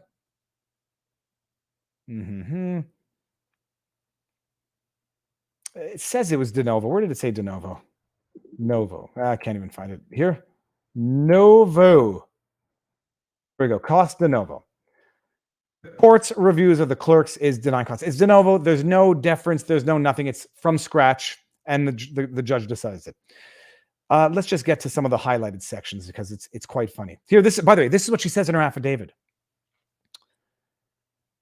In support of her argument, plaintiff submitted her bank records from January through December of 2019 and an affidavit signed by the plaintiff in August 2019 detailing her monthly income and expenses. In her affidavit, she states, I have no money to pay for defendant's litigation costs. I had or have no money to pay my lawyers the costs and expenses they incurred on my behalf in representing me. My lawyers did not agree to pay the costs and expenses they incurred on my behalf, and they certainly did not agree to pay any award of costs incurred by the defendants. I guarantee you the lawyers did not agree to that. But unfortunately, when you file a suit and it's dismissed by the judge or a jury, sometimes you have to pay because you're the losing party. In Quebec, it's excessively difficult, barring a statutory provision to recover legal fees. It's exceptionally difficult in Quebec, but elsewhere, it's the rule. Losing party pays. But I love this. While the plaintiff attests in her affidavit to having no funds with which to pay the defendant's costs or the costs incurred by her own attorneys, upon questioning on the February 25, 2022 hearing, plaintiff's counsel acknowledged that the plaintiff had received a substantial payment from Mr. Campbell. She had received a substantial payment from Mr. Campbell in January of 2019 as settlement in the companion case. It's always curious when people pay, but sometimes people just pay to avoid a trial. I mean, and in a case of alleged assault between an elderly frail woman and Mr. Campbell, who I believe was not an elderly frail woman, but a man, there might be risk factors in going to trial. There might have been facts that I'm not familiar with the assault incident itself. He might have been guilty, paid her a substantial settlement of money. But she says, I have no money, but I got a substantial payment, or at least her lawyers say it, in the companion case. That's not going to fly too well with her candor before the court. Plaintiff's counsel further explained that half of these settlement funds were used to pay plaintiff's attorney's fees, some of whom represented the plaintiff, both in this case and the companion case. So just bear this in mind, people. She says in an affidavit, I don't have the money. That's 2019. It turns out that she got a substantial settlement payment, and her lawyers, who can't lie to court, have to admit it, but that went to pay her lawyers. So, she gets to sue someone frivolously to the point where the judge dismisses it on a directed verdict. And then her lawyers say, well, that settlement went to me. She doesn't have money to pay them. And they're going to say, yeah, well, she had the money and she decided where it went. One was a court order that she was ordered to pay because she lost her suit. The other was her contract with you. If she doesn't pay you, that's contractual. If she doesn't pay the court, that's not respecting the court order. Therefore, when the plaintiff submitted a sworn affidavit to the court saying that she had, quote, no money to pay my lawyers the cost, she was less than fully candid with the court. By the way, when someone says, when the judge says you were less than fully candid, that is legalese respectful court talk to say you're a damn liar, we caught you, and you don't lie to the court and think you're going to get away with it if you get caught. The records in the present case presents very unusual circumstances regarding the plaintiff's ability to pay the cost and her responsibility for such costs. Plaintiff's receipt of a substantial sum in the Campbell settlement also does not fully explain the plaintiff's financial arrangement with plaintiff's counsel. The plaintiff was represented by 6 attorneys in this matter. The plaintiff, who has no money, who's not a political operative by her own affirmation, was represented by 6 attorneys in this matter, all of whom were from outside of this district, and one of whom was from out of state. That's curious. 4 of these attorneys were present for the entire trial. This is a woman who claims to have no money to pay the costs she was ordered to pay, who has 6 attorneys, 4 of whom are present for the entire trial, even if they were charging a ridiculously low hourly rate, assuming it's 10 hours a day of work and court time. That would be $2,500 a day. Times 4, that would be $10,000 a day of lawyers, one of whom's from out of state, present for Shirley Teeter, who doesn't have money to pay $20,000, but has this money. You suspect Shirley Teeter, to quote Ben Affleck from Good Will Hunting. 4 of the attorneys were present in the entire trial. The plaintiff had the sort of representation not ordinarily available to litigants in her position. I wonder why.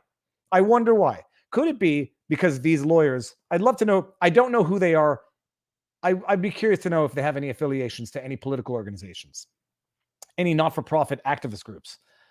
In the court's experience, there are only a few scenarios where multiple out-of-town attorneys would be willing to become involved in representing a plaintiff who, by all accounts, is indigent and therefore cannot pay the costs of the litigation itself. What might people think those cases are? And yeah, so that's it. Thus, the involvement of so many geographically diverse attorneys is a matter that is puzzling to the court. By the way, legalese, when a court says it's puzzling, what they're basically saying is you're a liar. You expect us to believe your lie. Your lie makes no sense, and we don't believe your lie. It's puzzling. But the courts are more polite than Viva. After all, the plaintiff's claim was so weak that it did not survive a motion to dismiss at the close of the evidence. Further, whatever, this we already talked about. Further, Mr. Sasser only raised more questions by his unsolicited statement, specifically disclaiming that the lawsuit was being funded by the Clinton campaign or the Democratic Party. That was not the question that the court asked. However, Mr. Sasser, what's the context on this again? Oh, yeah. Mr. Sasser did not explain, however, why 6 out-of-town attorneys would agree to take Ms. Teeter's case on a primarily pro bono basis. Moreover, Mr. Sasser did not explain why, once the Campbell matter was settled, that these attorneys continued to represent the plaintiff on a contingent fee basis. After all, the plaintiff's claim was so weak, yada, yada, yada. And yeah, the court knows what's going on. The court knows exactly what's going on. And then, bottom line. So these are the costs that go into it, but it doesn't matter. The bottom line, I'll have to post this, find a way to convert this into a link. Here are the costs. These are the costs that go into what they're getting. Witness fees, fees of service of subpoena. These are all things that typically, they're court costs. But they do add up, and they add up quickly. You got all of these expert fees and so on and so forth. Okay, $15,000. Because the defendants seek costs for some items that clearly fall outside the scope of recoverable costs, yada, yada, yada, it's revised. It will be a total of $7,000. It will be revised. It will be reduced by $7,000 to $15,000. And so it is therefore ordered that the defendant's motion to review clerk's order denying costs is granted in part. It's revised, vacated. The clerk of this court is instructed to assess the cost, yada, yada, yada. And they're ordered to pay $15,000. Delete copy. Is that going to do anything? So in summary, people, I missed all of the chat while that was going on.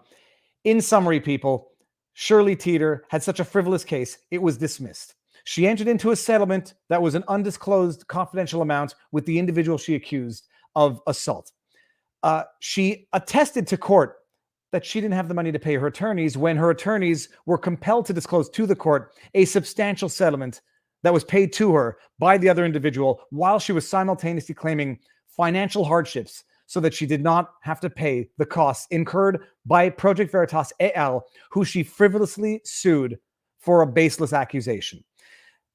The court then pontificates as to how this, what did they say? What was the word? No, they didn't say insolvent, but they basically were implying that. The court then inquired how it is that 6 attorneys, some of whom are out of state, would represent an individual who didn't have the money to pay them, 4 of whom attended every day at court, saying there's only very, very exceptional circumstances in which attorneys would agree to do this pro bono. And then there was some offhand affirmation that, there might be some political connections here. None of it made sense to the court. The court sniffed it out like it is, sometimes does properly. And now Shirley Teeter is going to have to pay $15,000 to Project Veritas, down from what Project Veritas was asking for in their bill of costs. And knowing the way fake news media is going to spin it, they're going to probably try to spin this as though it was a defeat for Project Veritas and a victory for the plaintiff. Project Veritas asked for $23,000 and a court denied that request and only granted them $15,000.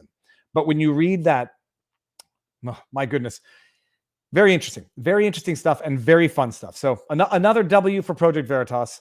There was an L, at least a temporary L, with respect to their defamation lawsuit against CNN, but another W. So chalk it up to people who fight the good fight. They fight the good fights as plaintiffs and they defend the good fights as defendants. And, the bird dog has left the nest, I guess. All right. That's that. That's disgusting. I thought I made good money at $140 an hour. Lawyers charge. Now the thing is, they say, yeah, you charge $600 an hour, and that's what the going rate is for lawyers these days. You charge $600 an hour, but you don't necessarily get paid for every hour that you work, and you don't necessarily bill for every hour that you work. So there's that. But yeah, so no, it was a directed verdict. If I had watched enough of the vlog, I would have got. Ugh, look at that face. If I had watched enough of the vlog, I would have recalled it didn't go to jury. It got dismissed prior to, and ordered to pay costs. And 3 years later, we'll see. We'll see if Project Veritas is able to collect. I suspect they will be. All right, what else is going on? Let's see in the chat here. What else did I have in the backdrop that I was going to share? We got the hunter, the monkey experiment. Oh, hold on just one. You know what? Let's go to the chat for a few seconds. Get some questions that I missed. Why would you not charge for every hour you work? Well, sometimes you can't charge a client for your learning curve in a file. You can't charge your client for learning curve of subject matter that you're going to need to know for the file. And then other times, you go to court. Maybe I was just particularly conscientious about this, but you go to court and you spend 8 hours at court. Because the court puts you on pause and tells you to go wait in the hall while they hear other cases. You can't charge a client $2,000 for a day at court, on certain matters. It's just, maybe it could. Maybe some people felt good doing it. I couldn't.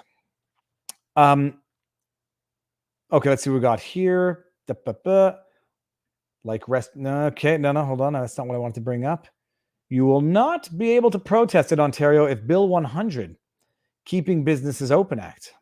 See about that. Did I miss any important questions in the chat? I think every question is important, but learning curve probably overstates the case. Learning curve probably overstates the case in most cases. Do lawyers make up a number of hours worked? Yeah, some lawyers, you have apps that keep track of how many hours you work. I once remember a lawyer on his website. It said per second billing. So, typically people reduce their hours, their entries to like a 0.2 of an hour, and that you have it in your retainer agreement. If you call me for 30 seconds, it's a 0.2, which translates into 5 minutes. I saw a lawyer on his website. It said per second billing, which is very interesting. It was so unique of a concept to me. I thought it said, oh no, it said per minute. I'm sorry. It said per minute billing.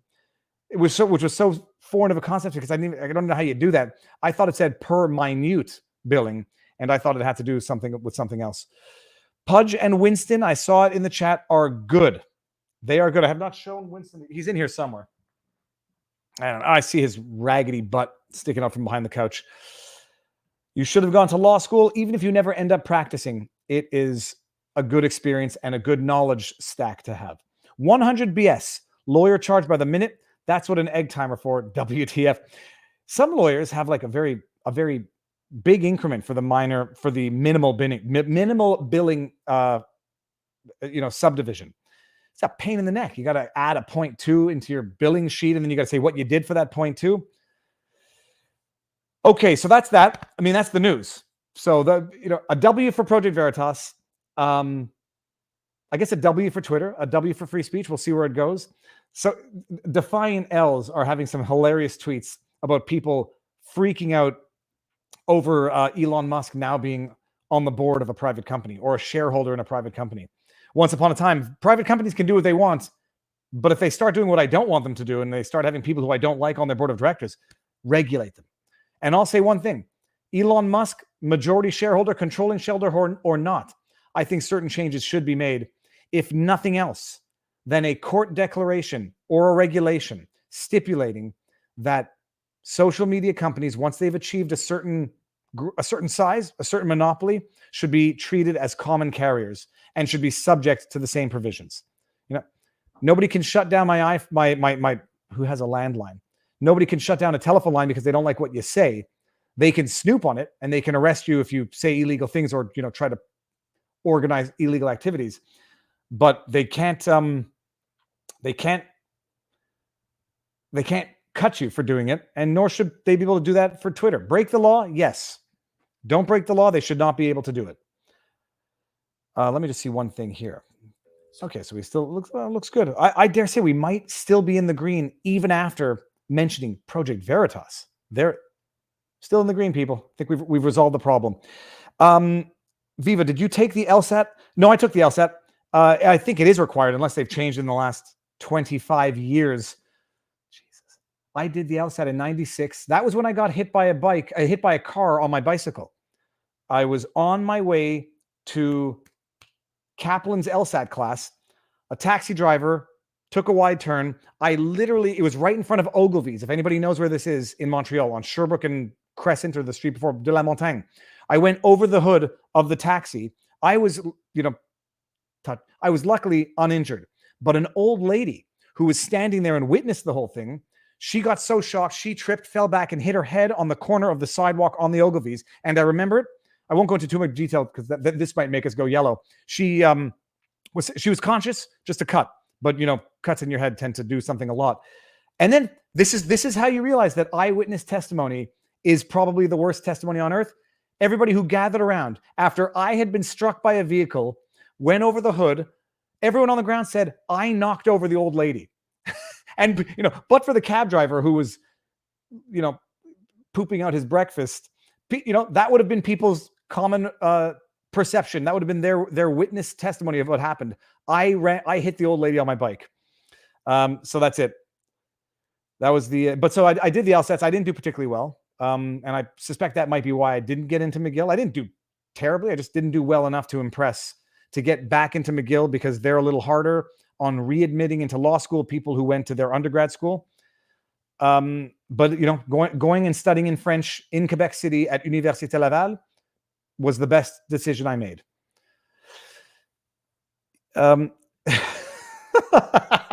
It's like, no joke. There would have been a witness on the ground who would have said that, and they would have sworn to it.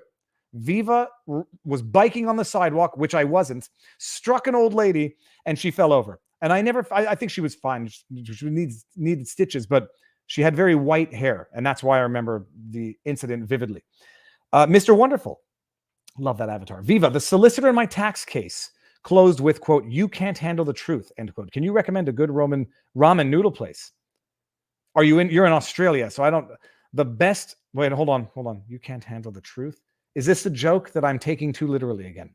Can you recommend a good ramen noodle? Look, if you're being serious about the word noodle place, Lanzhou Noodles in Chinatown in Montreal, the best noodles, and get it with the egg. The egg is boiled and cured in tea, black tea. And it's the best thing on earth. My only problem is I don't feel good after I eat it. I have, you all know my stomach issues. I don't feel good after I eat it. And then I also feel psychologically that I have to exercise more after I have that type of meal. But it's the best. Yeah, the black egg. It's I'm going to start making these at home because they're absolutely delicious. Okay, let's just go have a little fun with the Twitter world, because there was some stuff out there that we've got to look at before we end it up for the day. StreamYard. Okay, good. We're good. Oh, let's just see what was going on. Click on that ever beautiful avatar designed by DSLR Dave, who is my thumbnail guy, became a good friend in this YouTube journey. This is go check out the Locals post, because it's just phenomenally interesting. The fact checkers are not fact checkers. They premise their fact check from the conclusion to which they want to arrive, and they spin it with that in mind. Motivated reasoning, arguing from a conclusion, not towards it, which means you ignore relevant facts, you strawman people's positions, and you just do whatever you need to do and use ambiguous language. You do whatever you need to do to get to your conclusion, your foregone conclusion that you want to get to. Oh, this was just glorious. I got this yesterday, and it's just glorious. I can't put it on my car because I don't want people actually thinking I'm trying to falsify a New Hampshire license plate. So it's going to go behind me at some point in time. I've got to go pick it up again. Did this guy? Oh yeah, this is General Milley. Forget it.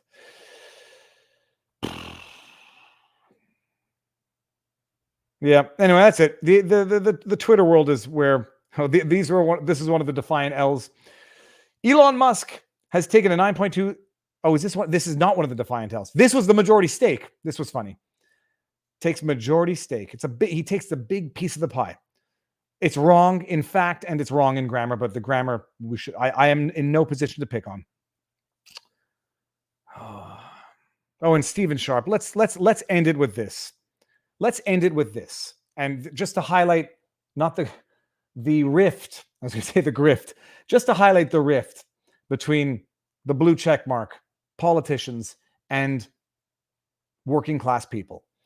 Someone asked Shannon Sharp, I don't know who this person is. So small, do you still hate Shannon? Do you still hate Donald?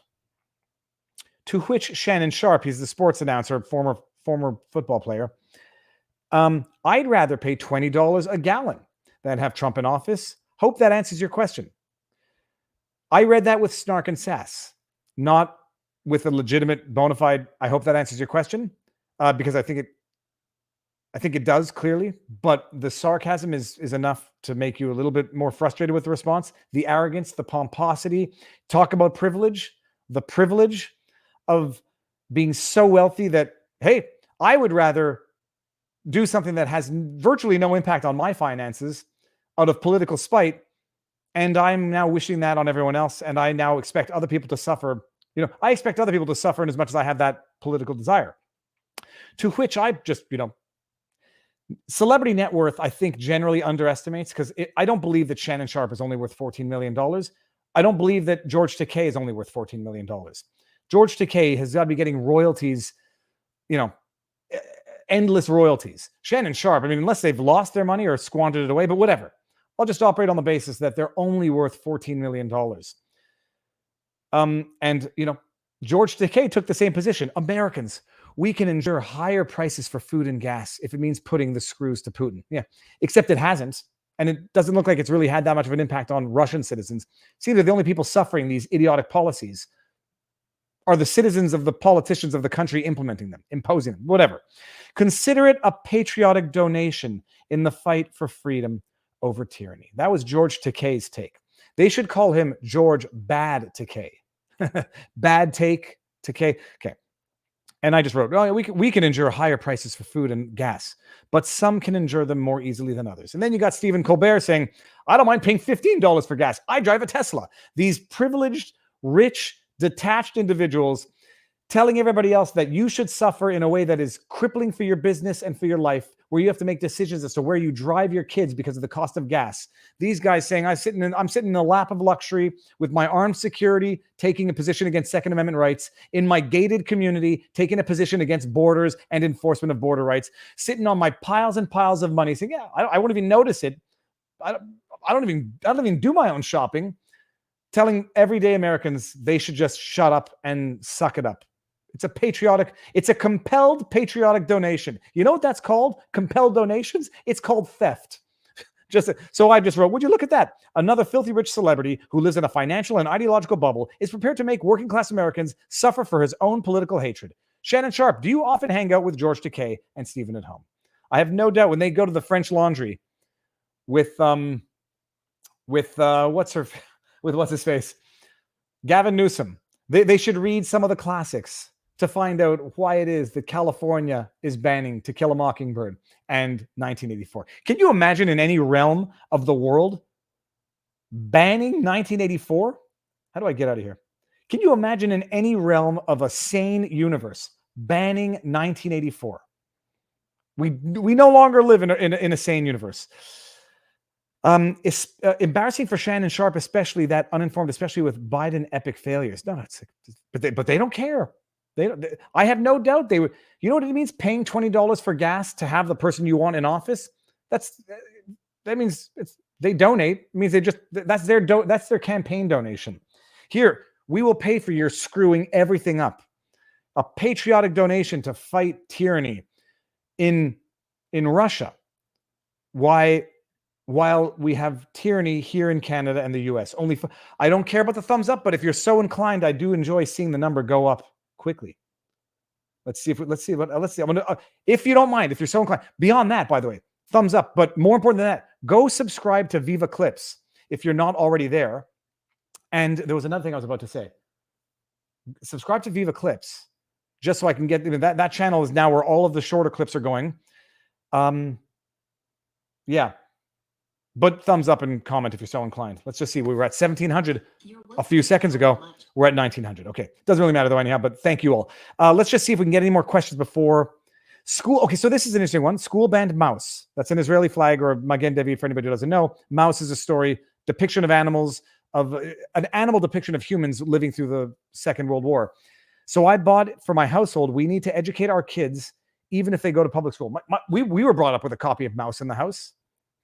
Sounds ridiculous when I say it like that. My father had a copy of Mouse in our house. Damn it, I still sound. And I mean, look, I admit that I have a much higher threshold for what I find offensive. And even if I find something offensive, I'm not going to prevent my kids from looking at it or watching it. I recognize that, but I can't imagine what was in Mouse that is ban-worthy. Viva, don't take this the wrong way, but your hair is an entity of its own. I'm hearing it a lot these days. I mean, even you know, yeah, I'm reading one of the chats. What Mr. Wonderful says. Yeah, I know what. Okay, even still, I mean, look, even if it was done maliciously, even if it was done to propagate the rodent comparisons that were historically done, okay. I mean, I maybe not make it mandatory teaching. There is other stuff out there which, you know, I would say not arguably, but it's objectively more, you know, appropriate for obligatory. But but then again, I'm more of a proponent of free speech where there's certain banned books that I would say should not be banned, period. You do not, when you cut out a man's tongue, you do not, you know what the expression is. You know the thing. Come on, man. Okay, let's see what we got here. Pat Allen, thank you all for being here. This is turning out to be a great daily ritual. I love it. Gives me an excuse to read up on the things that I want to read up on, and then to talk about them. It's like gossip, except it's about things that actually matter and not just about, you know, people. If you want to know more about the Clinton Foundation, irregularities, look up Charles Ortel. Let's see what we got here. I just got a computer and internet today to get a remote job. Wish me luck, because policy, yep, I can't get over the fact that it's become a condition of employment. I'm still on LinkedIn, even though it irritates me every time. Thank you very much. It irritates me every time I see that requirement for employment. Let me just see what is going on the Rumbles. See if I forgot anything there or missed anybody. 2,000 people on Rumble. It's amazing. It's amazing. Rumble is really, really turning into something special. Yes, they need to work on certain interfaces in the app, but yeah, growing pains. Thank you very much. There's two. So everyone knows my neuroses. When I misconstrue a lot of things as like veiled threats, but one thing I love hearing is "God bless you," and when people call me brother, I love it. I don't know why. It's a bizarre thing, but I love it. Like when people say "be safe," that makes me stay safe, stay healthy. Though I know how they mean it. I just like there's that neurotic part of my head that says, "Is that a veiled threat?" Like, but God bless, and when people call me brother, I just love it. Remember, Viva, people are working during the week. Well, hopefully this can be like something of daytime radio. The question is, should I be posting all of these streams just by rule onto podcast? I think the answer is going to be yes, even though some of the stuff is going to be visual and won't translate into a podcast. Okay. Do I do a quick poll? No. Does anyone have any questions? Thank you, everybody. Okay. No, you know what? I better actually start doing some homework for tonight's stream. I have to set it up because it doesn't work out. I'm going to set up. It's Richard Hania. No, see, that's I didn't want to mistake his name, and then I just did. Richard Hanania, and it's only going to be 1 hour because I think Richard has. Not everybody can stay for marathon streams, but Robert and I will stick around and talk about interesting stuff afterwards because I would like to discuss my analysis of certain things with Robert's insight. I may not always agree with Robert, but I always respect his insight. So we'll probably do that. Did you go over the billboard thing in South Florida? Did I go over the billboard? What's the billboard thing? Post a link so I can see what that is. Yeah, the virtue signaling on LinkedIn, it's a very interesting because I don't consider myself to the right. I just do consider myself at this point. I'm I don't know, eccentric. I don't think that's the right word, but at this point I am discussing stories, discussing things, taking political positions, which don't seem to be the prevailing theme on LinkedIn. And I've got, I don't know how many, I don't care about whatever followers are there. It's just, I know that, screenshot that from the Bumblebee man, no less. Oh, no, it's Gamia. LinkedIn definitely is like it's business Facebook. By and large, it's the business version of Facebook. David Langford said, we got a bullseye here, but what did David Langford say? Let me just scroll up. Let me see where David, here we go. Here we go. Being a lawyer in a half-broken system is an extremely difficult chore to fix by an honest lawyer. I will not say it's impossible. I think systems exist beyond the individuals within them, and then once that happens, yeah, it's got to be. I don't know how you fix it, but the legal system, for anybody who knows and has had experience with it, is somewhat broken in a great many respects. And in the context of COVID, we're seeing the incestuous nature of, in the States, elected members of the judiciary carry with them certain risks of, don't call it corruption, but an elected official has certain interests that elected individual needs to cater to. But, being appointed politically for life also has its own risks and perils. I still think, I don't know if there's a beautiful middle ground where elected, but you can be removed from your seat with, I don't know, a public petition or a public hearing. I don't know. The system, no systems will ever be perfect. To quote Thomas Sowell, there's no right answer. There's only trade-offs. Okay, let's see. We need to protest against mask mandates. They're coming down, the mask mandates. And is protest illegal in Canada? It's certainly, protest in Canada, if it's not illegal, it's certainly been criminalized. It may not be criminal, but it's been criminalized. And that's a very, very dangerous world in which we're living, and it doesn't seem to be getting any better. So I think I may have great subject matter for Friday. Tomorrow, the daytime stream is going to be Brian Peckford. It's going to be at 1 p.m., 1 in the afternoon, Montreal time, 10 in the morning, British Columbia time, Pacific time. Now, I saw BlackRock, and I don't know if that's actually BlackRock, as in the investment firm that's allegedly, purportedly, seemingly buying up a lot of real estate. You should see the Intel community on LinkedIn right now. Half can't function because a proper analysis wouldn't virtue signal the right message. Very dangerous. Our sense makers are broken. It's the monkeys with the hose, people. It's the monkeys with the hose. And the HOSE, not the HOES, because one of those would be fun and hilarious. The other one is social conditioning. Please do legal quick takes on freedom issues. Do you mean on the TikToks or just 1 minute thingy things? Okay, people. I think that's good. I think we've done good today. Black pill. Not yet. Still red pill. There's still hope. But even if I got black pill, I think I wouldn't. I think I would feel morally compelled not to share my black pill not to impart that black pill aura on the world. My wife says that, this is not a question of any arrogance thing, but she says I'm the energy center of the family. And when I have negative energy, when I'm not happy or when I'm depressed or when I'm black pilled, it reverberates to the family. So I don't want, I try to, remain optimistic even when I feel pessimistic. So I would not want to reverb that black pill on the world. I think black pill is useless. No relation. Okay, everybody, do not come down on BlackRock Beacon with any hate for BlackRock. Always speak moistly. God.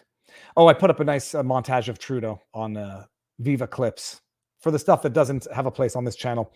Okay, people, we'll keep it to under 2 hours. I know Eric Hunley, who assists me in converting all of these to audio files. It helps greatly if it stays under 2 hours. So I'm going to do that. But what if the black pill is simply reality? Well, then the black pill has become the red pill. And if it's reality, how do you make it better?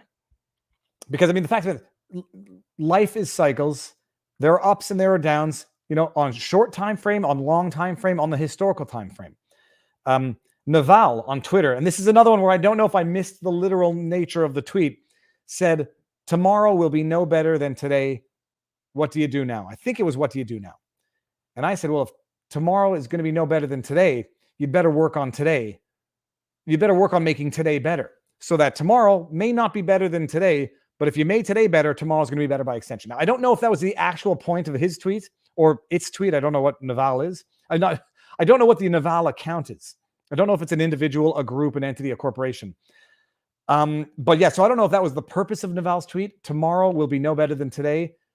So I don't know if I had an insightful response or I just missed the obvious punchline yet again, because literal Viva is an idiot. But yeah, anything left of that Charter of Rights? Canadians weigh in. 1 for no, 2 for yes. No, 1 for no, 3 for yes, 2 for very little. She is a very lucky woman. God bless. I think she is, but I think I'm the lucky man in that. I know that I am harder to deal with. I think I'm more unique to deal with in maybe ways that idiosyncrasies that only a wife could love. We got lots of 2s, very little. I think the obvious answer is there's very little left of our charter. It would take an amendment to the charter to reinforce what ought to have always been guaranteed rights and not just capricious privileges. And I think, and we're going to find out tomorrow, if that's what Brian Peckford and the other signatories of the charter had in mind when they signed it. I think they did. And I think when Cian Bexty tweeted out, I fear that Justin Trudeau is going to do something that's going to shred the very fabric of Canadian society. I think Cian Bexty knew what Trudeau was going to do, and I didn't appreciate that Cian Bexty was right in that when Justin Trudeau invoked the Emergencies Act, suspended our civil rights, even though he said he didn't, froze bank accounts, persecuted participants in that protest. I think he shredded something of the very fabric of Canadian society. And from what I understand was the Honorable Brian Peckford's response to that. It was, dear God. Diana Tyson, thank you very much. And now with that said, people, I think that's a good place to end off. If you need a little white pilling, drone bass fishing, that'll be it. The other one, poutine. Let me leave you with an actual Viva Frei poutine. This is the one that I've always loved. One of my favorite videos. Stop it. I don't want to hear the music because I don't want anybody. This has been always one of my favorite videos. How to make Quebec poutine. All right. Go check out the white pill is in the comment section there. I'll go pin it. How to make Quebec poutine, one of my favorite videos ever, and it was the best poutine I've ever tasted. And I made it with my uncle-in-law, whom I love very much. I love all my family. Yeah, okay. Winston for president. You know what the funny thing is? Where is that? Where's the Winston for president? I was told when I was running for office that I could have put Winston on a Liberal billboard, and he would have gotten elected in my riding. And I think that's right. I definitely believe that to be the case. Maybe without a picture, maybe just Winston for MP of Westmount Notre Dame running with the Liberals, he would have gotten elected. Okay, people, go. I will see you at 7 o'clock tonight. I will see you at 1 o'clock tomorrow. And in the interim, I will be on the interwebs, the Viva Frei Twitter, Viva Clips, the second channel, Viva Family, the third channel, the Viva Frei here. If you haven't subscribed, do it. VivaBarnesLaw.locals.com, Viva Frei on Rumble. And by the way, I believe I've actually trademarked Viva Frei. I forgot that I did it in 2019. Trademarked Viva Frei, pending for vlog. We'll see where that goes. People, enjoy the day. See you tonight. Peace out.